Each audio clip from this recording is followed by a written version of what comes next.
శరీరంలోని పిల్లల్లో కానీ పెద్దల్లో కానీ బాడీ హీట్ తగ్గించడానికి ఈ మెంతులు అనేటివి ఎలా ఉపయోగపడతాయో మనం ఇప్పుడు తెలుసుకున్నాము. ఇన్ని మెంతులు తీసుకొని నైటు పడుకొని పోయే ముందు మెంతులు తీసుకొని ఈ మెంతుల్లో వాటర్ని యాడ్ చేసుకోవాలి. మెంతులు మునిగేంత వరకు నీళ్ళు పోసుకొని నైట్ అంతా అలానే నానబెట్టుకోవాలి. మెంతులు బాగా నైట్ అంతా నానిన తర్వాత చూడండి ఫ్రెండ్స్, నైట్ అంతా నానిన మెంతులు తెల్లారయ్యేసరికి ఇలా అవుతాయి అన్నమాట.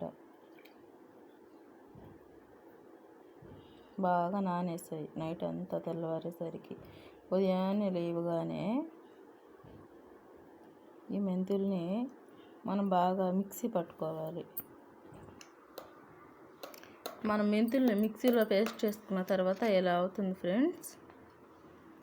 ఇలా పేస్ట్ చేసుకున్న దాన్ని పిల్లల తలకి పెట్టడం, అది ఎలా పెట్టాలో నేను ఇప్పుడు మీకు చేసి చూపిస్తాను.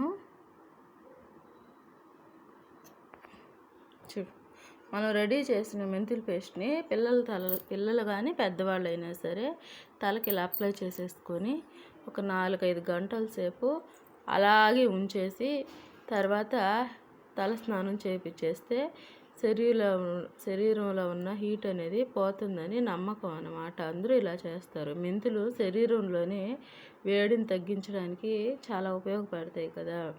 ఇలా చేస్తే పిల్లల శరీరంలో ఉన్న హీట్ని అంతా బయటికి తీసేస్తుంది అన్నమాట. అప్పుడు ఈ కళ్ళ ద్వారా పక్కన వస్తుంది పీచు, దాన్ని తీసి బాగా పిల్లల్లో వేడి చేయకుండా ఉంటుంది.